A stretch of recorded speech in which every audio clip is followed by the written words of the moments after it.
We're at Ezekiel 22, and by now it feels repetitive, like the same sins on loop. Aside from the fact that we sin on a loop, there's a pattern, not a mistake. Let's break this into your asks. Why is it repetitive? It's intentional recursion. Ezekiel's vision unfolds like a cosmic MRI, delving deeper into the layers of spiritual corruption with each chapter. In Ezekiel 8:11, the focus is on the hidden idols within the temple, revealing spiritual decay. Ezekiel 16 paints Israel as an unfaithful bride, while Ezekiel 20 highlights generational rebellion, tracing failures from the wilderness to Canaan. Ezekiel 22 culminates in a convergence of bloodshed, idolatry, and injustice, leading to systemic decay. This narrative is not merely repetitive, but escalates and documents the sins like a trial record, with God recounting warnings and the worsening of actions. From Ezekiel's calling in chapters 1-3 to the symbolic exile in chapter 12, each chapter addresses core sins such as idolatry, false prophecy, and personal sin.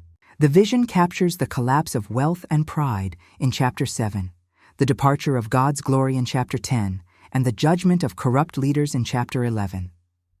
Ezekiel 21 introduces the concept of ruin 3 times, symbolizing the destruction of the temple by Babylon, Rome in 70 AD, and an end-time desecration.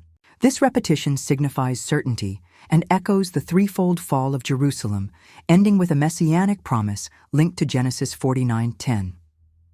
In chapters 21-22, new terms emerge, such as Ammon, representing mocking nations, and the implied messianic heir, he whose right it is. Ezekiel 22 critiques the corrupt elite and uses the imagery of a melting furnace to symbolize God's judgment, not for revenge, but for purification. Ultimately, each chapter sharpens the case against the core sins of idolatry, bloodshed, injustice, and betrayal of covenant, exploring them from individual guilt to systemic rot.